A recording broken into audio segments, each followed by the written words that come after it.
So on today's video, we are gonna replace the roll bar in my fully restored 1974 Bronco with a family style roll cage from Kincer Chassis. The reason we're doing that is my kids have grown up with this truck in their lives, and I have been a terrible parent and been riding around with the 70s style roll bar that only protects me and the front seat passenger. So we're gonna have to correct that today.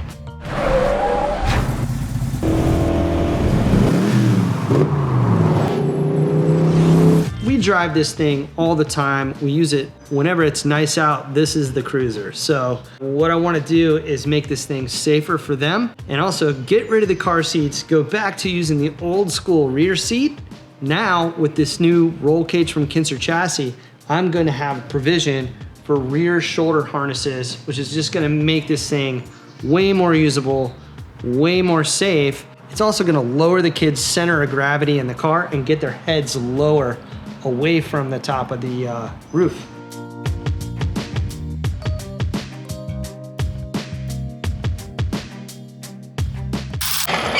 All right, so we have the two elements we need for this project. We have the roll bar, the family style roll cage, and we have the Bronco on the mechanic's sit to stand workbench, AKA a lift. This is gonna speed the process up, hopefully. The first thing we've gotta do is get this guy out of the way so we don't mess it up and start removing the original roll bar that I have in the truck. Okay, that's free spinning. This one wanted to come. Oh no, it's free spinning now. All right, so yeah, the idea is to get this thing at a workable level where I can reach around and get both. And I said reach around. So I'm just gonna bring this thing down to work level.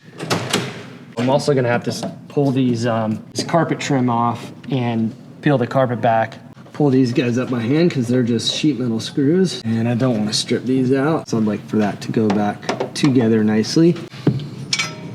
And now I can get to these bolts very easily. Gonna unscrew that by hand, or you can also do this kind of thing. That was in there kind of at an angle, hey? Tease me about the impact drill. Of course, I left some of my tools at home, so I'm working with not quite the right gear, but that seems to be always the case when you're a bit of a shade tree mechanic like myself. Never having exactly the right tool when you need it, but I'm getting better at that. Learn from my mistakes. Oh, I see what I did here. So there's a nut up in there that I've got to get a wrench on and then unscrew from the top. How the hell did I put that in there? I have no clue. But I did this in 2009, so don't hate me. That's it. The other thing is these seat belts are coming out and new seat belts are going in. So I'm gonna leave these attached for now, but I'm gonna start working on doing our seat belt anchors here as well, which actually bolts through the roll bar midpoint.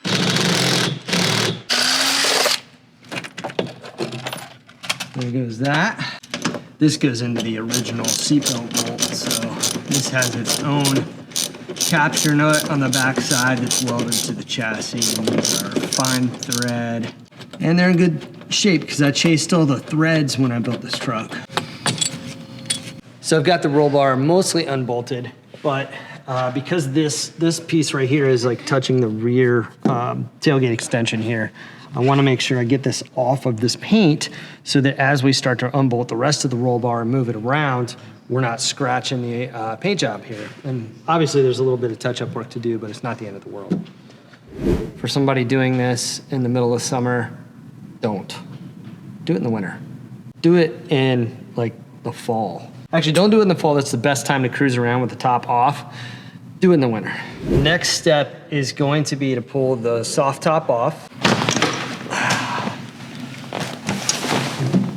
So one thing we're gonna have to do is take the soft top off completely because we have to put the hard top on after we get the roll bar in to make sure that the front part of the roll bar bolts into the forward windshield frame. If it's not right, then the top will not seal correctly. So we're gonna basically remove the soft top completely.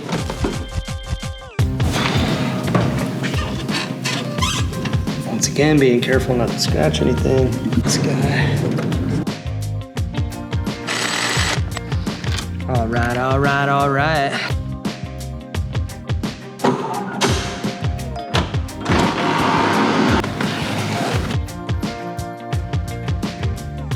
Stay classy, San Diego.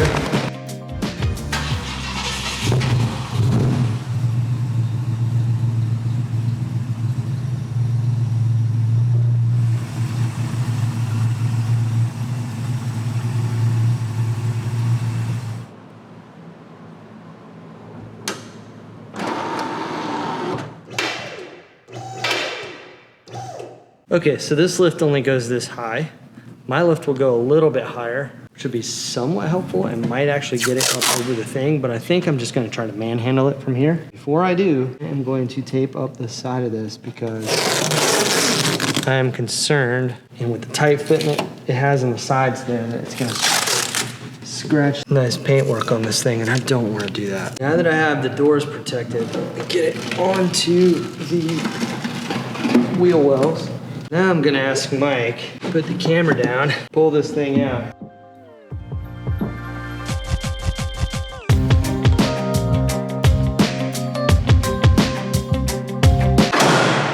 Oh my God. So it's as easy as that. So simple. Slide down the wheel well. Yeah, I guess for some reason in my head it was supposed to go beyond the seat, but it just settled down right there. Right there. Mike, and I got it. And you can see where it ties into the front windshield there, which is gonna be loosely bolted.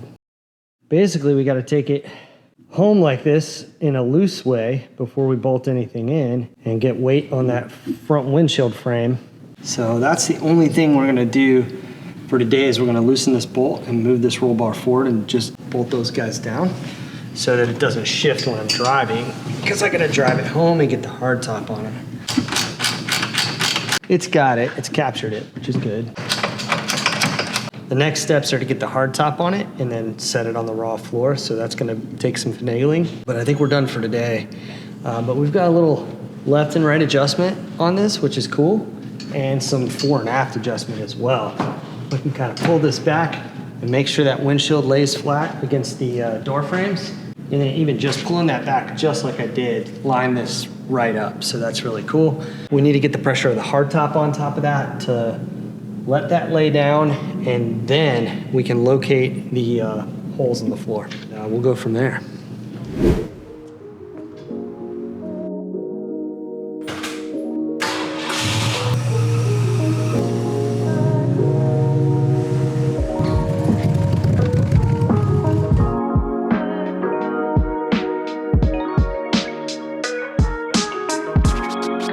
So I've gone through the truck and taken all the bolts out, made sure that none of the fasteners are attached, made sure that the roll bar is sitting directly on the steel floor now, and all the mounting points for the hard top are clear of any of the soft top bracketry. That way I can lower the top down, let it rest on that front windshield frame, and then adjust the roll bar so that I know exactly where it's gonna sit when the hard top is on. So one thing the folks at Kincer Chassis told me, that before you drill holes in the floor for the roll bar, you have to put the hard top down. That way the front windshield frame sits at the right angle so that the seals and everything crush just the right way. And there's only so much adjustability in the hard top fore and aft, but you want to get all that set up first before you start drilling holes in the floor for the roll bar.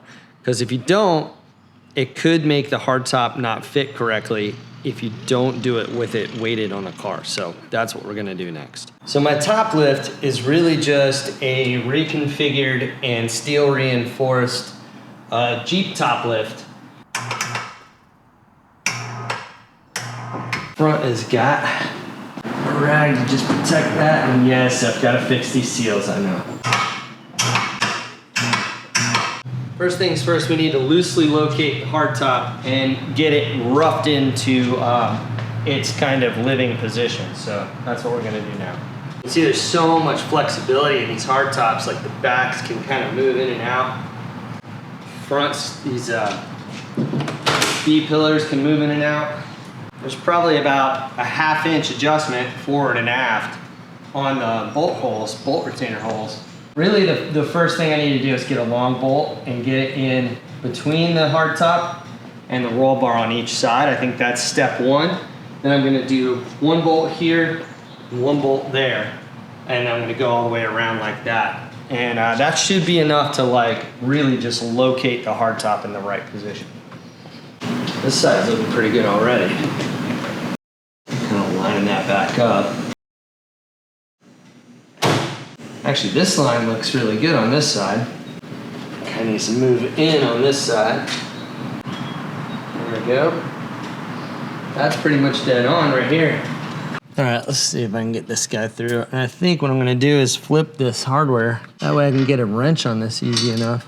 I mean, I know I can get this retainer down there. Can I get this bolt all the way through and then get a wrench into that to get it tight? That's the tough part. There we go. Got that started. And before we tighten this down, we'll go to the other side and do the other side first. So we're gonna do the same business on this side. And again, all of this is really just to get this thing lined up. So right now I'm looking at it and that roll bar is not, there's the hole. Sometimes sticking an awl through that, you can kind of help align it. So that roll bar needs to come forward just a little. Just gonna grab it and pull, there it is. Still needs to come forward just a little bit more. And I think some of this is actually the windshield frame.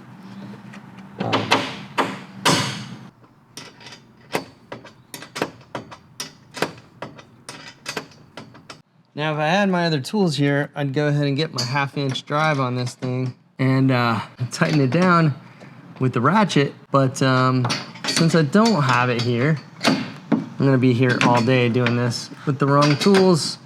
So I'm gonna actually go drive and go get the proper one. I'm just getting this loosely tight, if that's a word, loosely tight. So I've got the same number of threads shown on both sides now. Now the side adjustment I haven't messed with yet, although it looks like it's kind of sitting nicely. I gotta go through and get the rest of these bolts tightened up. I'm not even gonna go to the all the way to the back. I'm just gonna go to this one here. Snug that guy.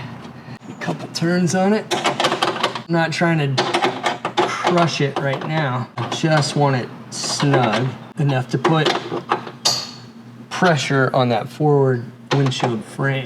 There we go, that's that. Now I get this other side. You know, one thing with these hardtop bolts, you don't want to over tighten them all. There's actually supposed to be a metal retainer underneath it and then the seal, but I kind of simplified this when I did it because I figured it's not going to be in heavy rain, and you know, this is a garage kept vehicle, so. And I wanted to be able to take the hardtop on and off regularly, although it is such a pain in the butt that, you know, we just don't do it that much. All right, so the weight of the hardtop is on, and I can see right now that this gap, and this side is a little tighter toward the top, but I might actually go back and take a measurement, although the body panel fitment on these trucks is never perfect. So the idea is just to make sure this windshield frame is gonna attach the seal and kind of bite. And then just look at your panel fitment, make sure it's about the same all the way around. Got like 1/8 to 1/4 inch all through here. Mostly 1/4 inch. That's old school. So it's fitting. So getting this roll bar bolted in really isn't the easiest situation, just to have to go through the trouble to put the hardtop on. I mean, one way to do this without having to attach the hardtop and actually have the weight of it is actually just to make sure that those front windshield A-pillar frames are lined up with the door frames themselves. That's really the most crucial part, is to make sure that that windshield frame sits nicely against the seals and the door frame at the right angle. And as long as you have that in place, I feel pretty confident that the hardtop would go on or off without much trouble. You know, you could always loosen the roll bar a little bit and have enough jockey in position to get it exact. But this is a good exercise. It's just frankly a pain in the ass. But before we go drilling holes in the floor, I think it's probably worth it just to go through the little extra effort and not half-ass it. Tell you what, we're in a reasonable position. I think what we want to do now is just look at the gaps on either side and kind of equalize that.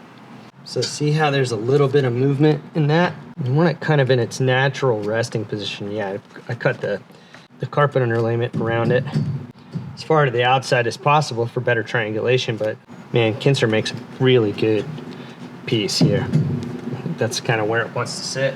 So we're all lined up here. We've got this kind of bracket as far out as it'll go. I think that'll give it a nice structural rigidity there. And I pulled this over a little bit to kind of be flush with the edge of that windshield frame.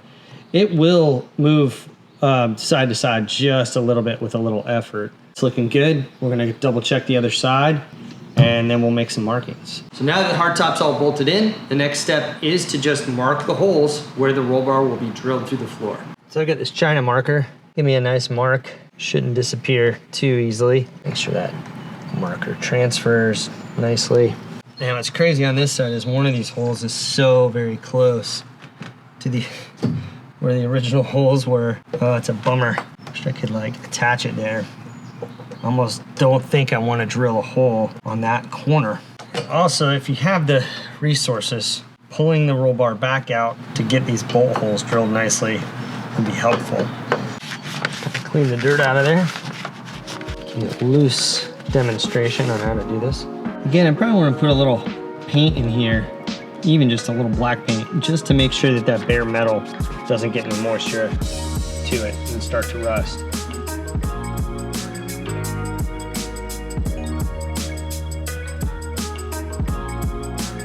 I always have a couple different sizes of these guys. They work pretty great.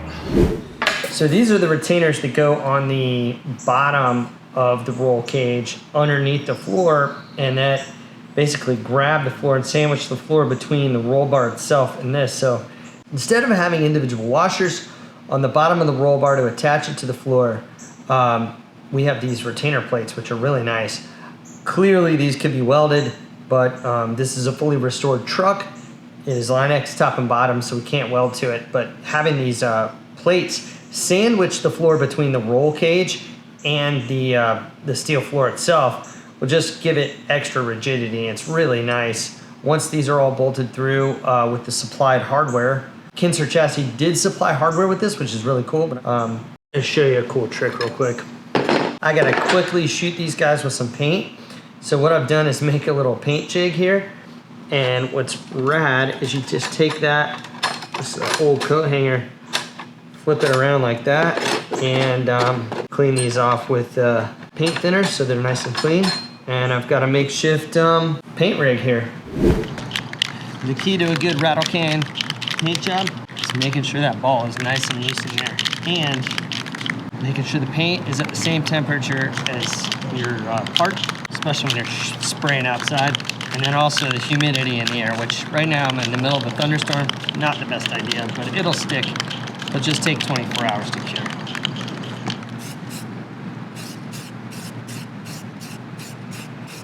Anything with a matte finish is going to be more forgiving than any other kind of gloss or semi-gloss finish. Hit it from all angles. That way there's no ghosting, no paint shadow. Make sure the bottoms, all the edges are got. You just need a reasonable coat on it. Nothing crazy. Stay tuned for part 2 where we finish the full install and review the final product. Check it out.